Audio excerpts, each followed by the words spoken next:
देखो, हो सकता है आप में से बहुत सारे लोग ट्रिप पर हो सकता है आप में से बहुत सारे लोगों ने घूमने का प्लान बना लिया ऑलरेडी, आप मेंटली फ्री हो, कुछ लोगों ने ड्रॉप लेने का प्लान बना लिया था नीट 2027 के लिए, वो ड्रॉप की तैयारी कर ली थी, ड्रॉप के बैचेस तक खरीद लिए थे, एंड तभी एक बॉम्ब फूटता है कि हाँ, तुम्हारा रीनीट होने वाला है। आप में से बहुत सारे लोगों के अच्छे मार्क्स आ रहे हैं, बहुत सारे लोगों के गंदे मार्क्स आ रहे हैं, कुछ लोगों के ऐसे मार्क्स आ रहे हैं जैसे 400, 450, 500 मार्क्स आ रहे हैं, तो वो ये सोच रहे हैं कि मैं ड्रॉप की तैयारी करूं कि मैं अभी रीनीट की तैयारी करूं, मैं क्या करूं, कैसे करूं, मुझे कुछ नहीं समझ में आ रहा। So yeah here is my friend, listen to me very carefully, take a pen and paper. अभी हम डिस्कस करने वाले हैं कि अगर अगले 30 दिन में तुम्हें एग्जैक्टली क्या करना है। नीट का पेपर कब होने वाला है ये अभी तक नहीं आया, बट 30 दिन से पहले तो कभी नहीं हो सकता। सो दैट इज वाई हम पूरा प्लान करने वाले हैं कि कैसे तुम कब क्या करोगे, तुम्हारा टाइम टेबल क्या होना चाहिए, फिजिक्स केमिस्ट्री बायोलॉजी कब क्या पढ़ना है। Exactly, this is very important. पढ़ना तो तुम्हें है, लेकिन क्या पढ़ना है वो भी हम डिस्कस करेंगे। So watch till very and. Okay, सबसे पहले तो तुम्हें मूड बनाना होगा कि यार चीजें थोड़ी अनफेवरेबल हैं एंड तुम्हारे साथ नहीं है। काइंड ऑफ लाइफ तुम्हारा एक टेस्ट ले रही है, तुम सबका टेस्ट ले रही है, एंड ऐसा नहीं है कि सिर्फ तुम्हारा रीनेट हो रहा है, 24 लाख बच्चों का रीनेट हो रहा है। So that is why mood बनाना है, इसको एक अपॉर्चुनिटी की तरह लेना है। ये नहीं सोचना है कि यस मेरे साथ ही क्यों हो रहा है, मेरी किस्मत इतनी क्यों खराब है, नहीं, ऐसा नहीं सोचना है। Take it as an opportunity कि हाँ, एक मौका है। अगर मैंने पहले भी अच्छा किया था तो खुद पे भरोसा रखना है कि यस अभी भी मैं अच्छा कर सकता हूं। अगर पहले मेरा अच्छा नहीं था, मेरे 300 नंबर थे, 400 नंबर थे, तो एक कॉन्फिडेंस रखना है कि यस अभी भी मैं कुछ सीख सकता हूं, अभी मैं कुछ पढ़ सकता हूं, मैं अपना इंप्रूव कर सकता हूं, और क्या पता मैं सिलेक्शन तक निकल जाऊं। बिकॉज नीट का जो अभी पेपर होने वाला है, री नीट 2026, वो थोड़ा सा हार्ड आएगा, डेफिनेटली थोड़ा सा हार्ड आएगा। एंटी दोबारा से सेम गलती नहीं करेगा।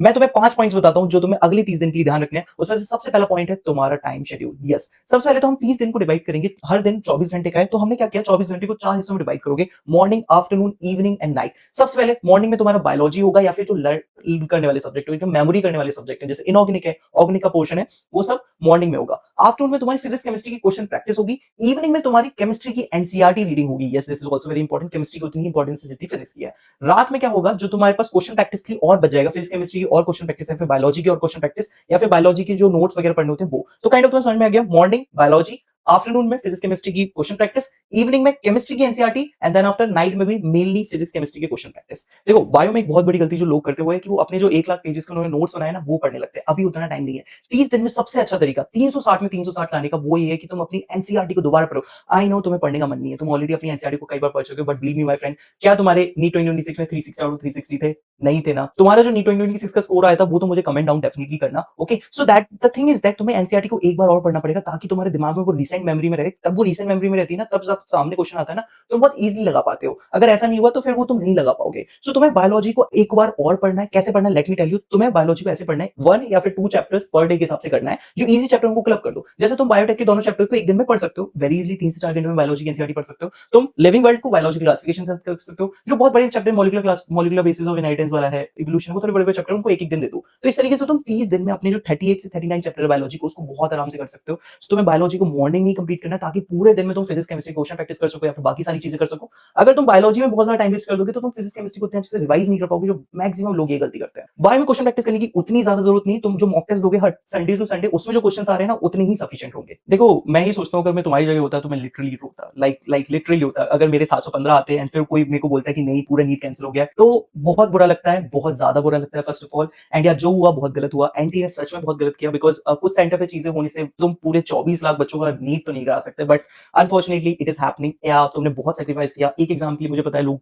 1 साल, 2 साल, 3 साल, पता नहीं कितने साल से तैयारी कर रहे होते हैं, कितना वो सेक्रीफाइस कर चुके होते हैं, अपने ड्रीम्स, अपने ट्रिप्स, अपने प्लान्स, फैमिली के साथ टाइम स्पेंड नहीं करते। तो बहुत सारी चीजें हम ऑलरेडी सेक्रीफाइस करके जब हम एक एग्जाम देते हैं, उसमें अच्छा परफॉर्म करते हैं, फिर बुरा परफॉर्म करते हैं, और हम उस एग्जाम से फ्री हो जाते हैं, लेकिन वो एग्जाम कैंसिल हो जाता है, तो बहुत बुरा लगता है। But the thing is that अभी जो चीजें हैं वो तुम्हारे फेवर में नहीं है। It's like life is testing you. जब लाइफ तुम्हारा टेस्ट लेती है तो वो नीट से भी बड़ा टेस्ट होता है, एंड उसके लिए तुम्हें उठना पड़ेगा। तुम्हें खुद को बताना होगा कि ये लाइफ का टेस्ट है। लाइफ के टेस्ट में हारना नहीं होता, दोबारा उठना होता है। तुम गिरो, गिरने के लिए मनाही नहीं है, लेकिन उठना दोबारा से होगा। And yeah my dear friends, that is why अगले जो 30 दिन होने वाले हैं, 30, 35, 40 जितने भी होने वाले हैं, प्रॉमिस मी तुम फालतू इधर उधर टाइम वेस्ट नहीं करोगे। ऐसा नहीं किसी ने कोई रैंडम कोर्स लॉन्च कर दिया, क्रैश कोर्स, तुम उसमें ज्वाइन कर गए, वो अपना कुछ पढ़ा रहा है। तुम्हें पता है कि तुम्हें कितना आता है, तुम्हें पता है कि तुम्हारे वीक एरियाज क्या है। सामने वाले पर्सन को तुम्हें पता है तुम्हारे वीक एरियाज क्या है। देखो, अभी तुम्हारा एक एक दिन इंपॉर्टेंट है, एक एक घंटा इंपॉर्टेंट है, एंड दैट इज व्हाई तुम इधर उधर टाइम वेस्ट नहीं कर सकते। तुम्हें ट्रस्टेड सोर्स चाहिए जहां से तुम अपने वीक टॉपिक्स को कवर कर सको, and that is why trusted में देखो, मुझे लगता है, देखो एकदम ऑनेस्टली बोलो तो एलन की जो मटेरियल मटेरियल्स होते हैं, उनके जो मॉड्यूल्स होते हैं, उनकी जो क्रेडिबिलिटी होती है, उनका जो क्वालिटी होती है, वो डेफिनिटली एज कम्पेयर टू बाकी की कोचिंग्स के थोड़ा बेटर होता है, as we all know, because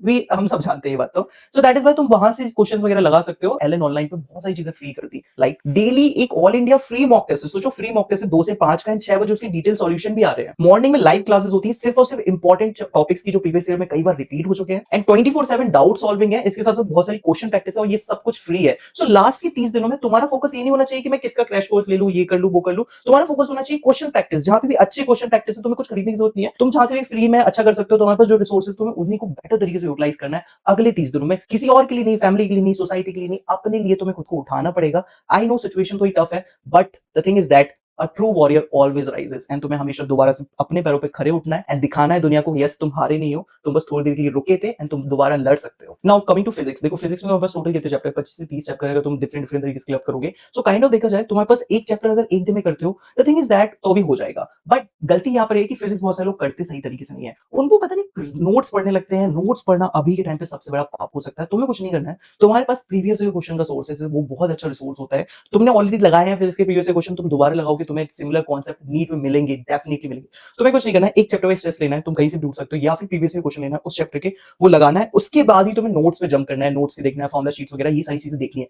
another thing इस साल तुम्हारे पेपर में 2026 के पेपर में 3 से 4 क्वेश्चन इंटेक्स से उठाए उन्होंने, यस इंटेक्स से उठाए और थ्योरी से पेपर उठाए। मैं तुम्हें ये नहीं बोला कि तुम फिजिक्स की एनसीईआरटी दोबारा से पढ़ो, ये पॉसिबल नहीं है अगले 30 दिनों में या 35 दिनों में, बट तुम एटलीस्ट इंटेक्स के क्वेश्चन तो लगा सकते हो। उनमें जो फॉर्मुलाज यूज हुए हैं वो फॉर्मुलाज तो एटलीस्ट याद कर सकते हो। उससे क्या होगा, सिमिलर कॉन्सेप्ट आने की बहुत हाई प्रोबेबिलिटी है। एंड या मैं तुम्हें बता रहा हूँ 180 आउट ऑफ 180 स्कोर करने के लिए तुम एनसीईआरटी पढ़ो, लेकिन अभी हमारा टारगेट वो नहीं है। अब हमारा टारगेट है हमें मैक्सिमम स्कोर करना है। मैक्सिमम स्कोर करने के लिए तुम्हें सिर्फ 3 चीजें करनी है, प्रीवियस से क्वेश्चन लगाने, या फिर चैप्टर वाइज टेस्ट लगाने, अपने नोट्स वगैरह, या फिर जो तुमने फॉर्मुला शीट्स वगैरह है वो इसके बाद देखना है, चैप्टर वाइज टेस्ट के बाद। एंड तीसरी चीज जो मैंने बताया तुमको कि तुम्हें क्या करना है, जो एनसीईआरटी है उनके एटलीस्ट इंटेक्स के सारे क्वेश्चन लगा लेने हैं, ऊपर वो लगा लोगे तो सफिशिएंटली तुम्हारा हो जाएगा। एंड संडे टू संडे तुम जो भी वो लगा रहे हो, अपना मॉक टेस्ट दे रहे हो, वो तुम्हें देना है। तुम्हारा मेन फोकस रिवीजन होना चाहिए, ना कि मॉक टेस्ट। मॉक टेस्ट में तुम्हारे बाकी सफिशिएंट क्वेश्चन कवर हो जाएंगे। Coming to a fourth point, and that is chemistry. Chemistry को बहुत सारे लोग अंडर एस्टिमेट करते हैं, but believe me my friends, the thing is that जितना तुम्हारा फिजिक्स का वेटेज उतना केमिस्ट्री का वेटेज है, तो तुम केमिस्ट्री में फोकस कर लो, जो ज्यादा इजी है। क्यों मैं बता रहा हूँ, फिजिक्स में तो क्वेश्चन कहीं से भी आ सकता है, लेकिन केमिस्ट्री में तो फिक्स है, क्योंकि केमिस्ट्री का सिलेबस सबसे छोटा है, सिर्फ और सिर्फ 21 चैप्टर है, 21 से 22 chapter, like literally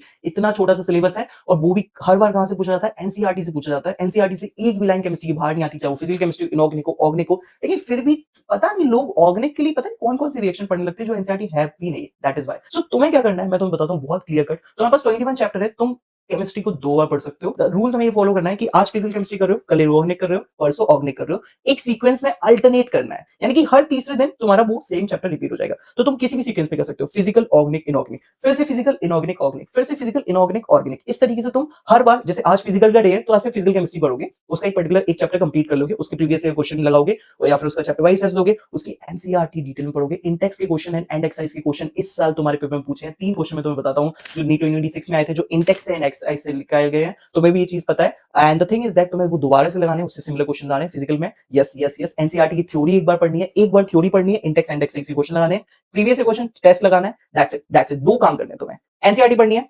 previous question लगाना है, एनसीईआरटी पढ़नी है, प्रीवियस क्वेश्चन लगाना है। फिजिकल केमिस्ट्री में इतना ही करना है। इनऑर्गेनिक में सिर्फ एनसीईआरटी पढ़नी है, प्रीवियस क्वेश्चन करना है और कुछ नहीं करना। ऑर्गेनिक में तुम कर सकते हो, एनसीईआरटी पढ़नी है, प्रीवियस क्वेश्चन लगाना है। तुम्हारे जो ऑलरेडी रिसोर्सेज है उनको तुम्हें एक बार लगाना है, आइसोमेरिज्म वगैरह के लिए, नोमेनक्लेचर वगैरह उसके लिए लगाना है। तो ऑर्गेनिक में तुम्हें थोड़े से क्वेश्चन प्रैक्टिस एक्स्ट्रा करना है, तो तुम जो ऑलरेडी लगा चुके हो उसी को फॉलो करना है, कुछ भी एक्स्ट्रा नहीं लगाना है। सिर्फ इतनी सी चीज तुम्हें अगले 30 दिनों के लिए करनी है। कब करना है, मैं तुम्हें बोला था आफ्टरनून एंड नाइट तुम्हारे क्वेश्चन प्रैक्टिस का टाइम है, मॉर्निंग एंड इवनिंग तुम्हारे लर्निंग का टाइम है। इवनिंग में तुम केमिस्ट्री को याद करोगे, केमिस्ट्री की एनसीईआरटी वगैरह पढ़ोगे, मॉर्निंग में तुम बायो की एनसीईआरटी पढ़ोगे, इनऑर्गेनिक तो मॉर्निंग में भी कर सकते हो। एंड या अपना पूरा जी जान छोड़ दो, तुम्हारे पास 24 घंटे, एक एक मिनट यूटिलाइज कर लो, एक भी मिनट इधर उधर ना जाने पाए, कहीं वेस्ट ना होने पाए। And yes you can do it, it's not going to be easy. Yes, अगले 30 दिन इजी नहीं रहेंगे, first of all mentally, because तुम ऑलरेडी बहुत कुछ कर चुके थे, अब तुम सब कुछ छोड़ छाड़ के अपनी ट्रिप पर थे, बट अब तुम दोबारा आए हो, तो तुम्हें स्टार्टिंग में हो सकता है 1-2 दिन तुम्हारा पढ़ने का ही मन ना करे, but the thing is that तुम्हें अपनी स्पीड धीरे धीरे गेन होगी, एंड उसमें थोड़ा सा टाइम लगेगा, 1-2 दिन का टाइम, बट तुम सेटल डाउन हो जाओगे। एंड यस, एक असली हीरो को सेटल डाउन होना पड़ेगा, तुम्हें बैठना पड़ेगा, वो सिटिंग आवर मेंटेन करनी पड़ेगी। एंड जो लोग नीट 2027 के लिए ड्रॉप लेने का सोच रहे हैं, मैं तुम्हें बता देता हूं, अगर तुम अगले 30 दिन नहीं पढ़ सकते तो तुम अगले 1 साल क्या ही पढ़ोगे। तो एटलीस्ट अगले 30 दिन सब कुछ भूल-भाल के, भले तुम्हारे कितने भी मार्क्स आएँ, री-नीट 2026 में, एटलीस्ट तुम अपना 100% तो देना सीखो। एटलीस्ट तुम बैठना तो सीखो, एटलीस्ट तुम 15-15, 16-16 घंटे पढ़ना तो सीखो, एटलीस्ट ये तो सीख लो अगले 30 दिन में, जो तुम्हें नीट 2027 में भी काम आएगा। भले तुम निकालो ना निकालो, but the thing is that तुम जो डेडिकेशन दिखाते हो, उससे तुम्हारा लक डिसाइड होता है। And yeah it's not going to be easy, I will be very honest with you, I am very honest with you. तुम्हें बस अपना काम करना है। And yeah one more thing is that question practice अगर तुम लोगों को कन्फ्यूजन हो रहा है, तो मैंने एक टेलीग्राम चैनल बनाया है, उसको जाके तुम जॉइन कर लेना। मैं लिंक तुम्हें डिस्क्रिप्शन पिन कमेंट में दे दूँगा। उसमें मैं रोज़ डेली क्वेश्चन प्रैक्टिस कराऊँगा, उससे तुम्हारा रिवीजन वगैरह काफ़ी करवा दूँगा मैं, तो टेंशन लेने की बात नहीं है। So all the very best. First of all right it down, make a plan, एक टेबल बनाओ, टाइम टेबल बनाओ, अपना शेड्यूल बनाओ and start it and you can do it.